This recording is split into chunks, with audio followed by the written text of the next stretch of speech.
Como todos los años, los banqueros se reunieron en Acapulco. Y como cada 6 años, esos banqueros se reunieron con los candidatos a la presidencia. En esta ocasión, para marcar la diferencia, estuvieron los 3 principales y 3 independientes. 6. Y bueno, la idea es que frente a los señores del dinero, no son los de más dinero en México. El de más dinero no estaba allí, pero tienen bastante. Entonces, este grupo de élite, pues hace sus preguntas a los candidatos y hay un aplausómetro. Le aplauden a unos más y a otros menos. Le aplaudieron más, obviamente, a mí, pues es al que conocen, es el que ha estado entre ellos durante mucho tiempo. Pero en fin, es un momento importante porque es quien va a tener el poder presidencial y quienes ya tienen una parte sustantiva del poder económico, un cara a cara. Ese es el tema en esta primera parte del programa. Dices, Lorenzo, y creo que dices bien lo que se desprende de las crónicas, incluso los que tuvimos la paciencia de ver los videos de las presentaciones de los candidatos, que el aplausómetro se lo llevó Mid y que es natural, digamos, era obvio, nadie esperaba otra cosa, pero la nota y la agenda la volvió a fijar Andrés Manuel López Obrador. Son dos cosas muy distintas. Lo primero ya lo sabíamos y lo segundo no tanto. No lo sabíamos quién iba a dar la nota. Y la nota la da Andrés Manuel López Obrador, desde mi punto de vista, por buenas y malas razones. Las buenas razones, curiosamente, se las daría yo a López Obrador, más en otra reunión con empresarios que también tuvo, que eran los de tiendas autodepartamentales, en donde fue mucho más a fondo en sus propuestas. En el caso de la acción de la ABM, en realidad se mantuvo en un nivel de generalidad que hizo que llamara menos la atención. No fue sino hasta las preguntas que hizo nuestro compañero Leonardo Curcio, que fue el moderador, que, digamos, reveló lo que pensaba, más que en su presentación. Y lo que yo encuentro en esta son dos cosas, dos críticas. La primera es esta idea de la cual cojean también los otros candidatos, pero creo que Andrés Manuel mucho más, de que no hay instituciones. Nos presentan yo voy a hacer tal, voy a acabar con la corrupción, voy a hacer una Policía Nacional o una Guardia Nacional, en fin, todo lo que voy a reaparecer la Secretaría de Seguridad Pública, no voy a quitar los contratos, como si eso dependiera del Ejecutivo. O sea, creo que pasamos del hiperpresidencialismo en la práctica, que se ha ido acotando, a un hiperpresidencialismo discursivo. Los candidatos nos dicen, yo puedo hacer, como si realmente no hubiera ni órganos autónomos, ni Banco de México, ni Suprema Corte de Justicia, ni Congreso. Y eso a mí me pone nerviosa. El segundo punto es que él abre diciendo, y no puedo sino coincidir con él, que hay que acabar con la corrupción y los privilegios. Y sí nos habla de la corrupción, pero cuando menos en ese foro no nos dijo qué privilegios iba a borrar de nuestro, digamos, panorama socioeconómico, en particular las enormes ganancias que tiene el sector bancario. Entonces, ¿de qué privilegios? Nada más los salarios de la clase política, no hay otros privilegios, como decías tú, de la élite económica. Esos dos puntos son los que me gustaría llamar la atención. A mí me gustaría llamar la atención al significado de esta convención de banqueros y a los invitados que tiene. En este caso, pues es muy clara que en plena sesión intermedia, como le llaman a esta parte de la campaña o intercampaña, se invitará a los candidatos presidenciales. Ya los dijo Lorenzo, tanto a los independientes que están presuntamente registrados, todavía no es seguro que estén registrados, pero a los otros que ya tienen la fuerza muy clara de las 3 coaliciones, la que encabeza Morena, la que encabeza el PRI y la que encabeza el PAN. Bien, yo creo que a quien se están dirigiendo, y eso es como lo leemos muchos, no sé si todos, desde luego, es no por lo que tienen, sino por lo que manejan los banqueros. Y están manejando los ahorros de medio mundo, desde los que tienen poco hasta los que tienen mucho.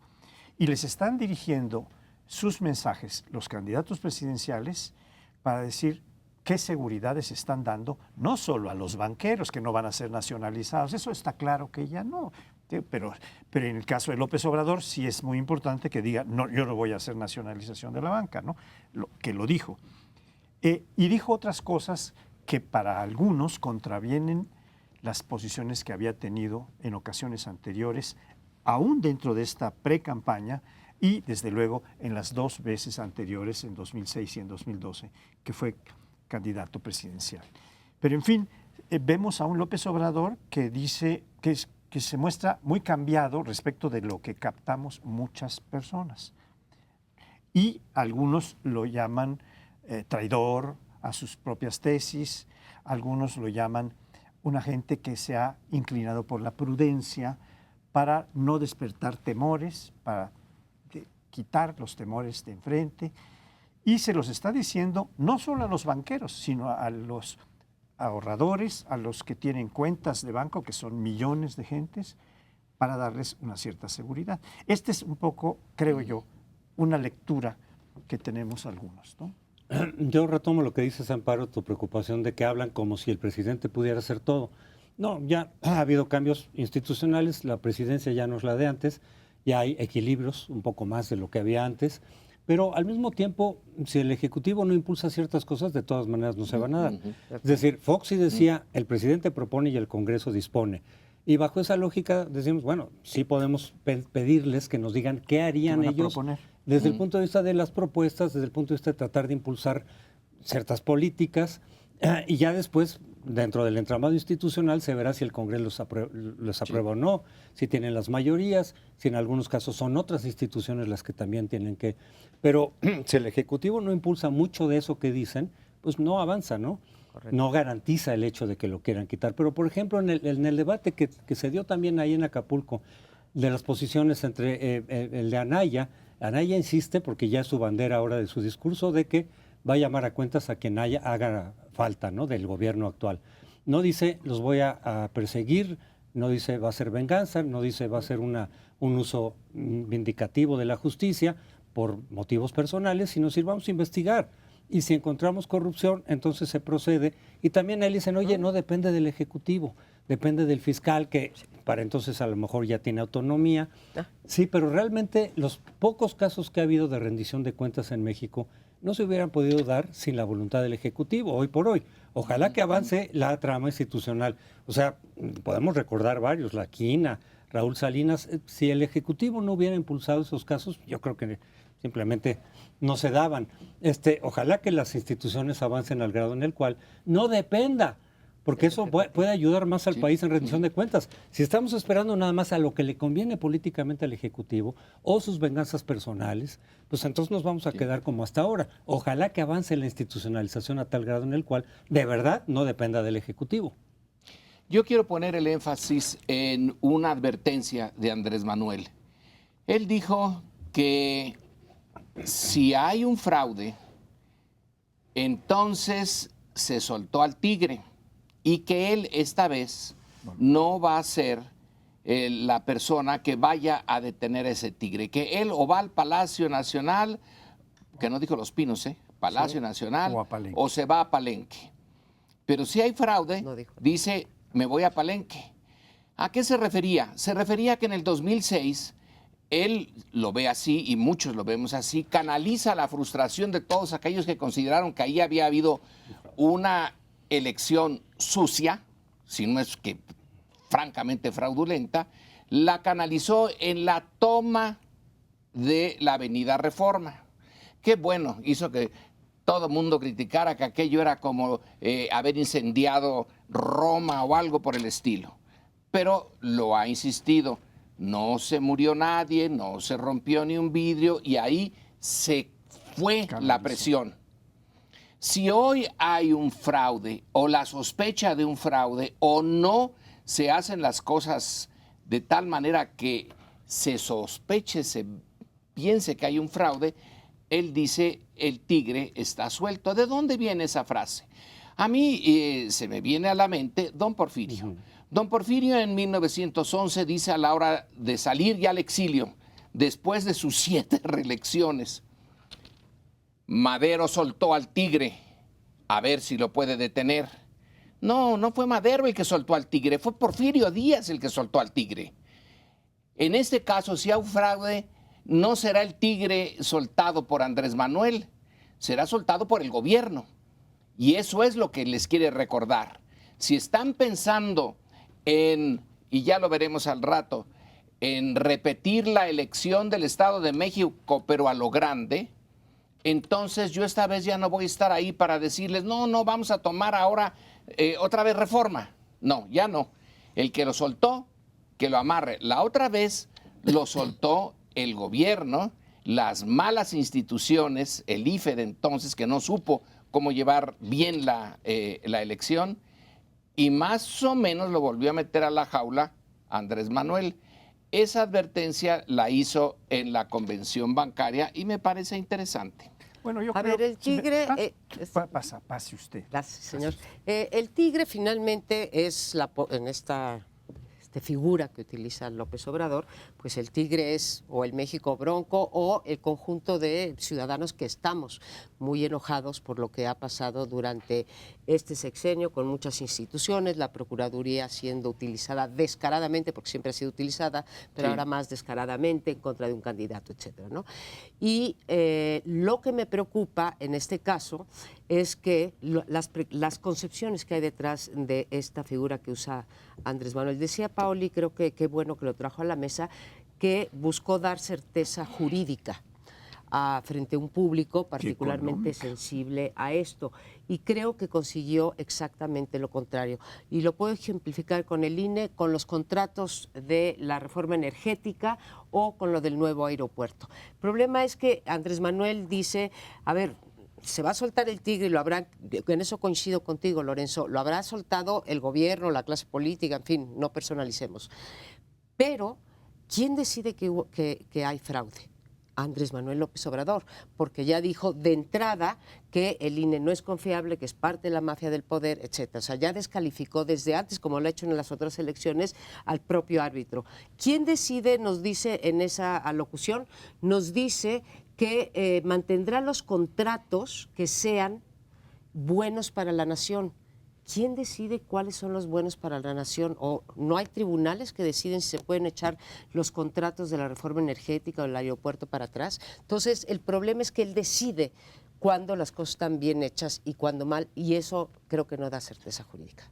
Bueno, yo creo que hay 2 cosas que vale la pena apuntar con claridad. Una es que López Obrador lo que dijo es que tiene 2 posibilidades de irse a la región de Palenque de Chiapas, ¿no? No Sí. dijo lo que No dijo dijo su otras rancho. ocasiones. En eso también está su prudencia, ¿no? Me voy a Palenque o porque hay elecciones limpias, legalmente probadas como correctas, o porque hay fraude. Y En las entonces elecciones limpias me voy si pierdo. Claro, me voy si pierdo, claro, porque hay elecciones limpias y no gano. Entonces, pues no se va al Palacio Nacional, sino a esta región Palenque de Chiapas, ¿no? Sí, Es una así lo región dijo. bastante concurrida, por cierto, nos mandan a cada rato a muchos. Yo- Pero yo- pero yo quería decir otra cosa. Bueno, pero no, te quito el tiempo, José Antonio. Bueno, el comentario que yo hago es, muchos lo han tomado como una amenaza de López Eso es, Obrador. eso es lo que Yo voy a no lo decir. tomo así, yo más bien lo interpreto como lo dijiste, Lorenzo, pero sí creo que efectivamente, porque ese escenario donde el PRI gane, como en el Estado de México, algo que Mid creo que inadecuadamente ha dicho, vamos a ganar como el Estado de México, porque más allá del debate sobre si hubo o no hubo, la percepción de que ahí el PRI no ganó bien fue enorme, 70% Claro. dice el PRI no ganó bien. Y el hecho de que se imponga sin credibilidad, sí genera una tensión muy fuerte que quién sabe por dónde se acabe. vaya a salir. Bueno, nos vamos a un corte. Espérenos un momentito y volvemos. En México y en el mundo, en toda competencia electoral, sobre todo en las primeras etapas de la competencia, pues los partidos buscan posicionarse y no reparan en criticar a los otros, diferenciarse, incluso, ¿sí?, en hacer calumnias con respecto a los otros candidatos. Eso ocurre todo el tiempo y ha ocurrido también desde que aquí hay democracia electoral, ha ocurrido en el caso de México. Pero sí hay una distinción en esta, todavía no estamos campaña, aunque usted no lo crea, pero hay una distinción en esta primera etapa del proceso electoral 2018 y es el comportamiento de los dos candidatos y sus partidos o sus coaliciones, el uno respecto del otro. Ha sido tal, se han instaurado el uno al otro como adversarios, no, como enemigos, como verdaderos enemigos, e incluso desde el lado del PRI, ya se ha dicho, la idea de destruir incluso al candidato del PAN de forma tal, o del Frente, de forma tal que no pudiera registrarse. No sabemos cuál es el fin de esta historia. Lo que sí sabemos, y que por cierto José Antonio Crespo hoy explica perfectamente bien en su artículo, es que este país ha sido gobernado de una u otra manera por eso que se denomina el PRIAN, por una coalición, por una alianza estratégica, no siempre electoral, pero sí de gobierno, desde pues aproximadamente pues desde la mitad de Salinas, ¿sí?, cuando empezamos a hablar de las concertaciones en este país y se fueron de esa manera pasando reformas estructurales, legislativas, etcétera, pero siempre habían dominado estas dos fuerzas políticas en la práctica o en los números. Y pareciera que hoy, que es lo que tú me corregirás, que es lo que argumenta Crespo, parece que estamos llegando a un punto de no retorno y que ha sido tal el golpeteo sucio entre estas dos fuerzas políticas que será imposible que esta coalición o esta alianza prosiga en el tiempo. Pero esta interrogante que tú planteas, ¿habrá terminado esta coalición de gobierno en este caso? Porque no es una coalición electoral, no es una coalición parlamentaria, aunque también ahí se daba para aprobar los presupuestos, pero ahí también participaba el PRD por mucho tiempo, desde que existe. Y sino que estamos en presencia de una ruptura, dice Samarripa en su artículo de hoy también, que es paralelo al que José Antonio dice, pero que muestra con una enorme claridad, no desde el tiempo que tú marcas, que es la mitad del sexenio de Salinas, cuando efectivamente hay un acuerdo de PAN y PRI con el presidente de la República para que, por un lado, se desconozcan las elecciones, el resultado de las elecciones de Guanajuato, y por otro lado, se le otorgue la legitimidad por resultados, por ejercicio, no una legitimidad de origen que viene de las urnas. Esto viene desde la mitad del periodo de Salinas. Pero lo que Samarripa dice es, claramente está desde el 88, que es una coalición que se establece porque, bueno, hasta el 2018, que son los 30 años a los que habla. Y hay una coalición que es de dos tipos, que como tú ya decías, pero a mí me gustaría puntualizarlo.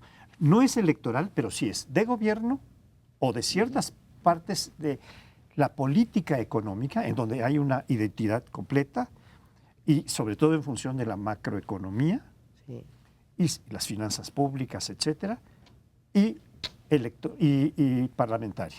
Son tres tipos de coaliciones las que hay. En este caso, las del PRIAN pueden ubicarse en dos de estas vertientes de coalición. Okay. Bueno, a ver, yo no sé si el pacto entre el PRIAN, que ha gobernado estos 30 años en general, se va a romper ya en el tiempo. Lo que sí me queda claro es que para este proceso electoral, el PRI y el PAN, que en otras ocasiones también han actuado, digamos, de acuerdo, es decir, de alguna forma compiten por estar en la final, y cuando alguno ya se cayó, entonces hay una especie de apoyo subterráneo, ¿no? No es formal, no es abierto. Y eso ha ocurrido, pues hubo un entendimiento entre Fox y Zedillo, de alguna manera Zedillo sacó las manos y permitió todo el terreno para que se diera la alternancia. Después, con Calderón y el PRI, a través del Bester Gordillo, como que también hubo este entendimiento en 2006, y luego entre Calderón y Peña. Eso es lo que ahorita entre el PAN con su candidato Anaya y el PRI y el gobierno actual, eso es lo que ya no se ve, eso es lo que está muy difícil. Entonces, en el supuesto de que el PRI no levante del tercer lugar y que Peña diga, bueno, pues ahora, ¿por dónde nos vamos? Pues con el PAN está muy difícil porque los agravios que ha habido en estos meses, yo digo que a partir de Coahuila es cuando se rompió, digamos, una relación que era bastante buena, ¿no? Entre el PAN y el gobierno federal y el propio Anaya con el gobierno. Eso se rompió desde Coahuila y ha venido escalando este conflicto. Entonces ahorita ya creo que no existe esa alternativa, esa posibilidad de que el PRI diga, mira, mi candidato ya se cayó en ese escenario, no sabemos todavía qué vaya a pasar. Entonces te vamos a apoyar a ti para frenar a López Obrador. Eso es lo que yo ya veo muy difícil. Y que incluso se contrasta lo que Anaya ha querido destacar en estos días, decir, yo sí estoy diciendo que voy en serio contra la corrupción, caiga quien caiga. Mientras que López Obrador ya desde hace tiempo ha mandado mensajes en el sentido de que a lo mejor para que lo dejen llegar, decir, yo voy a hacer borrón y cuenta nueva. Yo voy a combatir la corrupción de otra forma, no persiguiendo a los actuales. En fin, eso también está sujeto a interpretación, pero más o menos ese ha sido su discurso, repito, desde hace varios meses, no es nuevo. Y este es el contraste que ahorita está tratando de aprovechar Anaya para decir, ¿quieren rendición de cuentas en serio? Es conmigo, no con López Obrador. El PRI y el PAN nacieron enemigos, ¿no? Enemigos a fondo, enemigos jurados porque tenían visiones del mundo y de México muy diferentes. Nació esta confrontación en el cardenismo. Luego se fueron encontrando en el camino muy amigables cuando salió un enemigo de la izquierda. Entonces el PRI vio con buenos ojos al PAN, el PAN también vio con buenos ojos al PRI y ahí la fueron llevando. Ya en la lucha entre Zedillo, Diego Fernández Ceballos y Cárdenas, pues Diego casi desapareció del escenario y le dejó, de hecho, su lugar a Zedillo. Diego dice que él no desapareció porque hubiera querido, sino porque Televisa lo desapareció. Si hubiera realmente tenido ganas, se posiciona después de haber ganado en el debate. Y en el 2006, bueno, eso fue más claro que el agua. Tenían un enemigo común. En el 2012 también. Entonces ahora lo extraño es que el enemigo común ahí está, volvió a aparecer, pero estos dos están ahora como si se tratara de 1939, cuando nació el PAN, cuando había un auténtico odio hacia Cárdenas, hacia la reforma agraria, hacia el comunismo que se nos venía encima, como fue el caso en el 2006. No, el comunismo era Chávez, pero más o menos lo mismo. Entonces, tan armonioso y tan eficaz que fue esa alianza, y de repente, ¿cuál es la razón por la que están ahora dándose hasta con la cubeta? Una posibilidad, es nada más una posibilidad, es que hayan dicho los estrategas, bien, primero eliminamos al segundo lugar, lo hacemos bastante bajo, y luego nos vamos ya en la campaña contra Andrés Manuel. Así, no tenemos dos frentes a la vez, que eso fue lo que le pasó a Hitler por andar abriendo varios frentes. Primero uno, lo acabamos, lo dejamos ahí hecho una tortilla y luego vamos con el otro. Es una posibilidad. Es una posibilidad, Lorenzo, no solamente creo que mal calculada por cómo están las encuestas, sino también suicida, diría yo. Y voy a decir por qué me parece una suicida. Hasta donde yo entiendo, sí, el PRIAN y la élite económica, sí, digamos, es una cosa toda junta, ¿no? Tienen el mismo proyecto, aunque ayer o el viernes oímos a Andrés Manuel López Obrador hablar de la estabilidad macroeconómica, de no endeudarse, en fin, de no expropiar, en fin, todas estas cosas que esa parte sí daba tranquilidad. Entonces, yo entendería esa estrategia si fueran corriendo paralelamente, se criticaran, se diferenciaran, dijeran algunas cosas, pero no esta santa golpiza que se están dando, que realmente hace muy difícil una posible reconciliación. Oye, yo me puedo pelear contigo, Lorenzo, por varias cosas, pero si ya rebaso tu límite, no me vas a volver a hablar, Lorenzo. Y creo que ellos ya lo rebasaron sin reparar en consecuencias y sobre todo sin reparar en que seguramente no hay un gobierno de mayoría y que van a tener que gobernar juntos. En ese sentido le compro a José Antonio su argumento de que es para el proceso electoral. ¿Qué pase con el PAN, gane o pierda Anaya? No lo sabemos. Probablemente se junten un día en el Parlamento de nuevo. Bueno, yo quisiera decir un punto de vista que difiere un tanto de lo que sostienen María Amparo Qué bueno. y José Antonio Crespo. ¿Por qué? Porque estamos en una situación, en estos tiempos políticos, de un pragmatismo tan brutal, ad nauseam. Es un pragmatismo. Toda acción política requiere un poco de pragmatismo. No se puede ser meramente teórico y andar por las nubes de la doctrina y de la teoría. Es cierto, pero estas proporciones que ha tomado el pragmatismo hacen ver que es muy posible que lo que ahora se ve como irreconciliable, cuando el gobierno ya está puesto en manos de uno, haya otro que diga, pues yo te voy a apoyar y vamos a seguir para compartir el asunto. Sí. El fin del PRIAN tal vez se daría si gana López Obrador, pero si gana Anaya o si gana Mid, que además todavía no ha empezado la campaña, ¿qué va a pasar? ¿Quién pasa a ocupar el segundo y quién el tercer lugar? Todavía no lo sabemos, están peleándose hasta con encuestas, ¿no? A encuestazo limpio, ¿no? Como esta que se publicó en el Heraldo. Pues es claramente un recurso de campaña. Encuestazo sucio. Es que yo me refería a Unamuno cuando dice que éramos a cristazo limpio se quería hacer la cristianización, ¿no? Fíjate que el escenario que pones es otro escenario, es decir, si logran tirar a Anaya y queda Mid en segundo lugar, entonces sí creo que se vayan con todo contra López Obrador para buscar el primer lugar. Claro. No, en el escenario que yo estoy planteando es, lo que ahorita vemos en las encuestas es, Mid no levanta del tercero y Anaya sobrevive, digamos, el embate de la PGR en segundo lugar. Ahí la pregunta es, ¿para dónde se va Peña Nieto?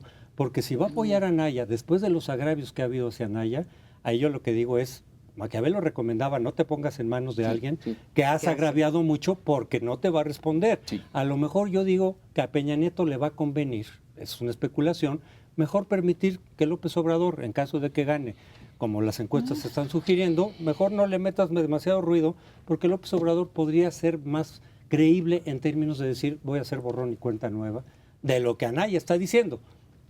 Yo no creo que sea más creíble la promesa de Andrés Manuel López Obrador de pactar, pero desde luego las encuestas que salen hoy todas te dicen que los votos que se pierde Pepe Mid se van a Andrés Manuel López Obrador mayoritariamente. Nos vamos a un corte y regresamos en un segundo.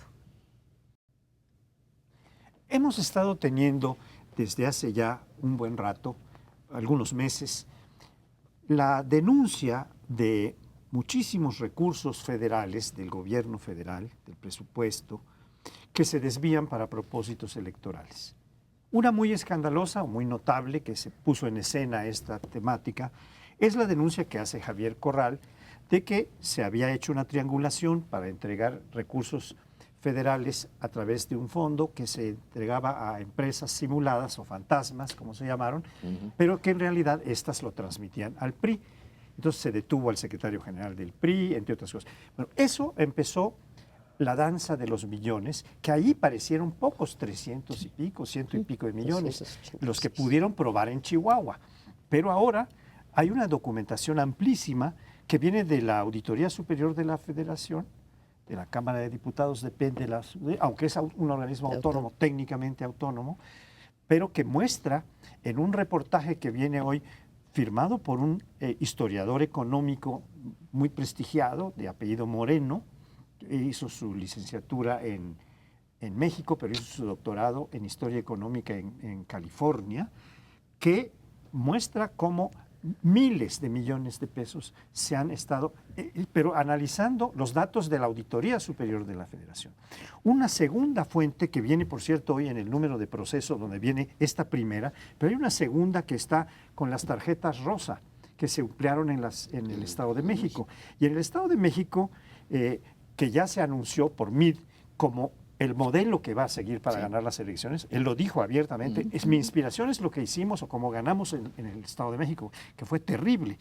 Bueno, pues Hoy están repartiendo todavía dinero en plena intercampaña en el Estado de México a través de las tarjetas rosa. Y tercero, hay un libro que, por cierto, hace el prólogo Lorenzo Meyer, de Bernardo Barranco, en donde hay uno de los capítulos, lo hace Eduardo Juchín, que sabe mucho de cuestiones electorales y de financiamiento electoral, Así es. en donde se prueba o se muestra que hay muy diversas formas en las que se ha desviado recursos que son de la Federación y que pasan a ser del PRI para propósitos electorales. Sí, este reportaje del Proceso de hoy saca unas cifras de un fondo, no recuerdo exactamente, es un fondo financiero, etcétera, es FFF, que está en el ramo 23, en el tristemente célebre ramo 23, en donde la Secretaría de Hacienda, la de Videgaray y también la de MID, siguen el mismo patrón, sacan en principio 1,000 y tantos millones de pesos para este fondo financiero que no tiene una claridad. ¿A dónde va? No hay a quién, por qué. Bueno, se sabe que va a los estados y listo, hay mucha discrecionalidad. Pero el del 2016, que era 1,000 y tantos millones de pesos, termina por ser 62,000 millones de pesos. Vaya salto cósmico el que da. Y luego en el año siguiente lo mismo. ¿Y qué va a pasar en este año? Entonces la sospecha es que esos fondos, bueno, no sospecha, sino que esos fondos se reparten, y ahí viene el cuadro que estuvimos viendo antes del programa, en donde los estados que gobierna el PRI reciben mucho más que los estados que gobierna la oposición, en particular el Estado de México, ese que es la inspiración de MID. Entonces aquí tenemos unos fondos, imagínense, más de 60,000 millones de pesos, que los hace uso discrecional la Secretaría de Hacienda. Vaya, entonces ahí está quien gobierna México y ahí está una de las claves de la elección de este año. Pues te quedas cortitito, quiero Y yo estaba decirte, asombrado. Lorenzo, porque en efecto el ramo 23, sí, donde está este fondo, el FFF, el Fondo de Fortalecimiento Financiero, pues es muy abultado, pero es solamente un fondo dentro del ramo 23. Pero las cifras son las que tú dices. Y te digo que es todavía mucho peor porque, a ver, esos fondos que se entregan discrecionalmente, ¿sí?, por la Secretaría de Hacienda, como lo vimos en el caso de Corral, normalmente no tienen ni siquiera eso que llaman los burócratas reglas de operación. ¿Qué quiere decir que no tengan que reglas de operación? Pues que no se tienen que ceñir a ciertos criterios y tampoco que no se tienen que evaluar. No tienes que rendir cuentas de cómo se gastó o las rindes muy laxas. Pero te la pongo todavía peor porque todavía es más escandaloso. No sabemos a dónde se va y si se van a las campañas, podría irse a los bolsillos de los funcionarios, no sé, podría irse a formar un sindicato, qué sé yo, tú dale el destino que tú quieras.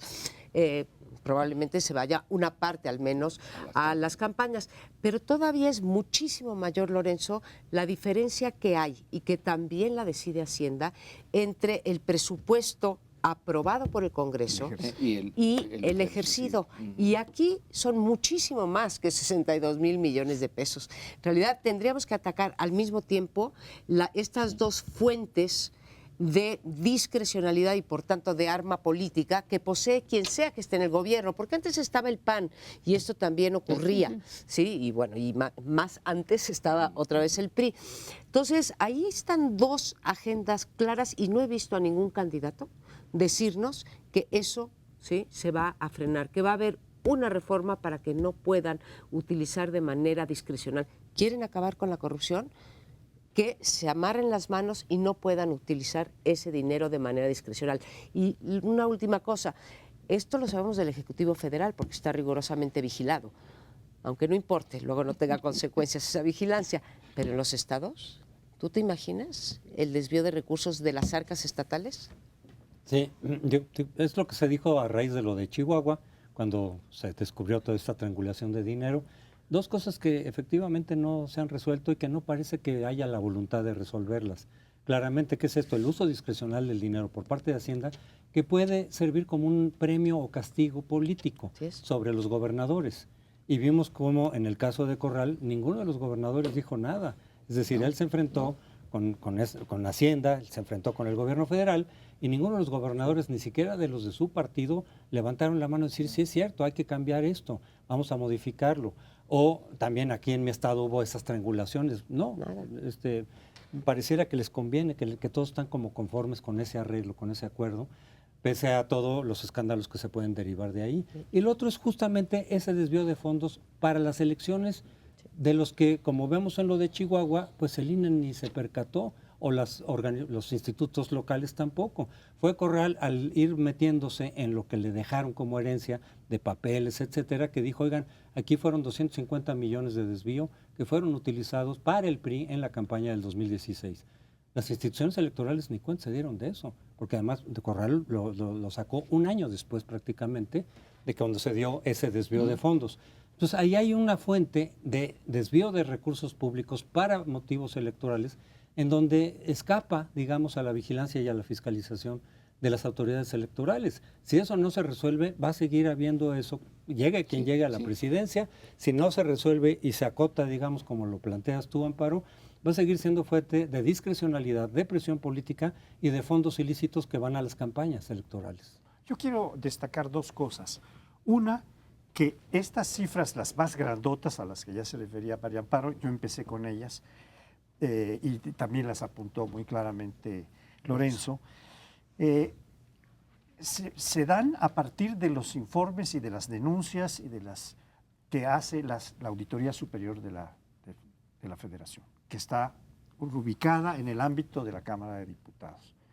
Y allí, pues, hemos tenido un auditor que ha sido muy bravo y que ha denunciado progresivamente cada vez más. Pero ahora estamos en presencia del nombramiento del auditor, porque el anterior ya se fue y ahora hay que nombrar uno nuevo. Y resulta que la terna que se está proponiendo es una terna de puros priistas o filopriistas que están cerca de los grandes líderes del PRI aparentes, porque el gran líder del PRI pues, es el presidente de la República, pero los líderes aparentes son Emilio Gamboa, Mario Fabio Beltrones y el propio Mid, porque uno de los tres propuestos. Esa es una cosa que quería yo destacar, es decir, que no estamos en presencia de algo que puede ser, sino estamos en presencia de una previsión para que las cosas como han venido sigan siendo. Sí. Es decir, ya no se les vuelva a escapar una ficha, como decías tú en algún programa anterior, que está denunciando esta terrible corrupción. Ahora, con cualquier de estos tres que salga, ya se tiene pensado que se puede frenar el asunto. Aquí entonces estamos, es una hipótesis, una mera hipótesis. Sí, Mid está en tercer lugar, pero cuando llegue el momento de comprar el voto, ¿qué tal si sale en el primer lugar?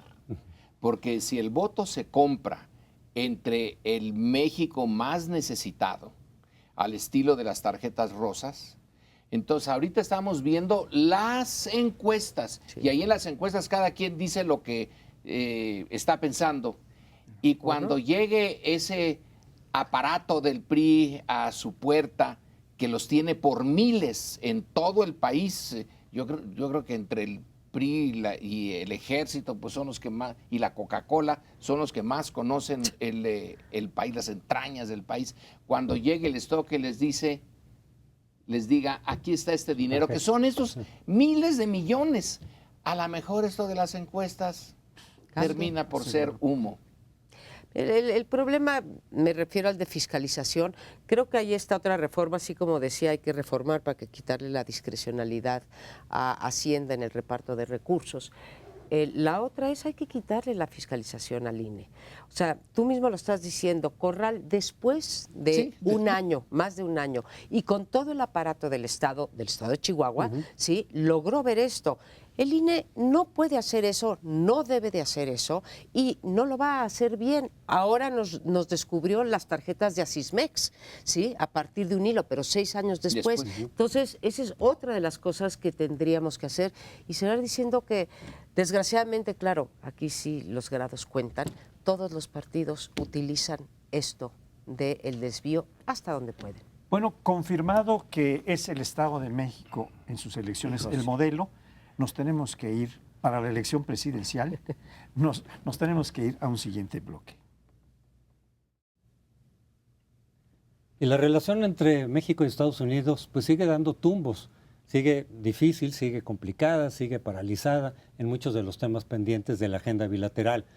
Se dijo, en algún momento se anunció que iba a haber finalmente una reunión entre el presidente Peña Nieto y el presidente Trump. Se especuló para qué es esta reunión y se le dio una interpretación electoral, estamos en medio del proceso electoral. Se especulaba, varios de los analistas decían, lo que pasa es que probablemente van a buscar algo que ofrecer al público mexicano, algún anuncio acerca del Tratado de Libre Comercio o del muro, o alguna cosa que puedan sacarle al gobierno de Trump para anunciarlo y ayudar a Meade, a José Antonio Meade, a elevar su campaña, sacarlo del tercer lugar precisamente. Y luego se dijo, no, ya no va a haber esta reunión con Trump. Y después nos enteramos que quizá algo de lo que se rompió fue lo del muro. Es decir, parece, tratando de reconstruir lo que ha ocurrido ahí con la información que va surgiendo, de que le dijeron a Trump, oye, ¿por qué no podemos decir que el muro ya no lo vamos a pagar los mexicanos, pero que lo diga él? Porque el gobierno mexicano siempre ha dicho, nosotros no lo vamos a pagar. Y Trump siempre sigue insistiendo en que lo vamos a pagar los mexicanos. Como una especie como de negociación, decir, ¿por qué no dices que el muro, aunque ustedes lo hagan, ya no lo vamos a pagar nosotros? Pero dicho por el presidente Trump. Y eso es algo que podríamos ofrecer como resultado de la reunión. Si es que pudieran sacar algunas otras cosas del tratado, pero tampoco, el tratado está empantanado. Entonces, se suspende esa reunión, porque efectivamente de haberse hecho la reunión, muchos decían, si van a reunirse otra vez con Trump, después de la experiencia que tuvimos hace 2 años, y no ofreces nada de resultado, pues va a ser peor, va a ser contraproducente. Y ahora también se ha criticado la reunión que hubo, digamos, con el yerno de Trump, porque ha perdido influencia, porque ya no tiene el peso que tenía cuando inició el gobierno de Trump. Y entonces muchos se preguntan, ¿y entonces fue para qué?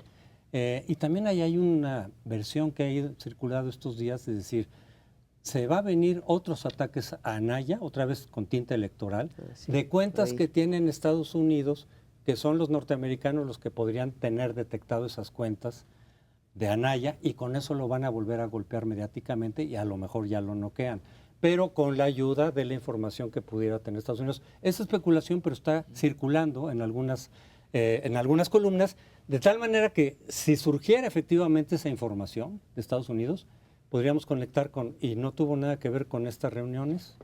Yo creo que esto que planteabas, José Antonio, de que se esperaba que esta reunión podría darle un aliento fuerte a Meade, pues es un asunto que se viene pensando desde que Videgaray trajo por primera vez a Trump, en plena campaña de Trump, a México. Eso es una cosa insólita, que se traiga un candidato a un país distinto para tratar de que les dé un empujón a sus posiciones, al PRI, específicamente al PRI gobierno actual, ¿no? Pero lo que pasó es que ahora se ha revelado ya puntualmente que esta conversación se filtró, y cuando Peña Nieto le dice a Trump, ¿por qué no declaran ustedes que no vamos a pagar eso? Le contestó, ¿Are you crazy? ¿Está usted loco? Es decir, lo que vino es un boomerang que no solo... Porque un loco que gobierna tan mal, antes era un buen muchacho, ahora le llamó loco, fuera de sus cabales. Entonces es un golpe para todo el sistema que encabeza el presidente de la República. Es decir, lo que estaban buscando, van 2 veces que lo pierden, tropiezan con la misma piedra, que es Trump, que no es una piedra, es una roca tarpeya, es una roca gigantesca. Sí, esa frase de que está usted loco, Trump luego, al principio medio se filtró, pero luego no. Trump, en una reunión que acaba de tener con la base que lo sostiene, dijo, yo le respondí al presidente de México, ¿estás loco? Entonces ya, urbe et orbi, se acepta como un hecho. Vámonos rápidamente al principio. ¿Por qué cuando se decidió el Tratado de Libre Comercio no hubo un mínimo de idea de que esto podía pasar? ¿Quién en su sano juicio puede estar seguro de que cuando tú haces el Tratado de Libre Comercio y te metes, haces depender a todo el país y a todo su futuro económico de eso, con la gran potencia, una gran potencia que solo le interesa, pues obviamente ellos, y cuando ahora necesitan a México para golpearlo y sacar raja electoral, bueno, eso, nadie sabía que Trump iba a ser presidente, pero todo el mundo sabía del peligro enorme que tiene un país tan débil como México frente a una potencia tan grande cuando se entrega.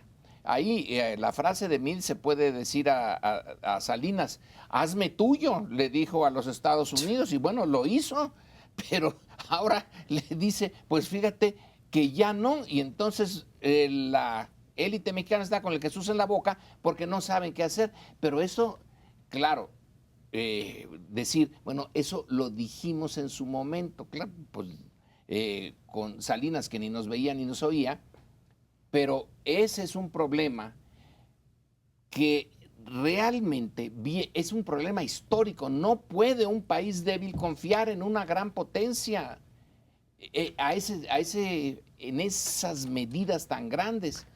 Confiaron, creyeron que habían salvado el escollo de la crisis de 1982 y el neoliberalismo y todo. Y pácatelas, que nos viene ahora esto. No ha habido una respuesta, no sabemos qué hacer. Y digo, no sabemos porque yo no sé, yo no he visto una salida. Esto se lo van a heredar al gobierno que viene. Y si Trump se reelige, que Dios no lo quiera, tenemos Trump para 2024. Pero a ver, hay una cosa en la que difiero, Lorenzo, porque yo no creo que México se metió a renegociar el Tratado de Libre Comercio por voluntad propia, ¿sí? No, O sea, no a renegociar, no es... a negociarlo. Bueno, en 1993. no, ahí entonces sí. Sí, a eso me refiero. Ok. Sí, sí. No, ahora ahorita esta ya renegociación, bueno, Ahorita y ya no no le tenía. podemos cargar a Ya este no. gobierno Eso- que esté metido pues Aquí en la ya, renegociación. Y ahora, también seamos justos, no hay país que haya podido enfrentarse con algún éxito a Trump. O sea, en China. China, Fíjate, tal vez. China, que nos acaba de anunciar, no sé si queremos ser como China, que nos acaba de anunciar Su reelección que indefinida. hay reelección indefinida para el jefe del Politburo, digamos, ¿no? Del Consejo del Partido Comunista Chino. Entonces, ahí tienes a Canadá, ¿sí? Con Canadá es con quien tiene el déficit en el acero y en el aluminio, no con nosotros, y sin embargo no se ha podido, digamos, enfrentar, porque no te puedes enfrentar ahí sí a un loco. Y creo que pudieron darle el twist, el spin a la conversación esta que se filtró, porque si bien le contesta el otro, estás loco, Peña Nieto, yo estoy segura que esa fue filtrada desde aquí, Peña Nieto queda clara su postura de decir, no voy a pagar el muro. Por si alguien tuviera duda, yo en eso sí le he creído al gobierno y en cambio creo que está haciendo algo de trampa a Trump, porque Trump va a acabar diciendo que lo pagamos nosotros, porque nos puso un impuesto, ¿sí? Porque Dijo, nos de la restringió, forma que en sea. fin, pero él va a decir, la paguemos o no va a decir. Entonces, creo que aquí el gobierno mexicano, y me dio mucho gusto, por cierto, creo que fue en la comisión, en la ABM, que Andrés Manuel López Obrador La Asociación Nacional de Banqueros.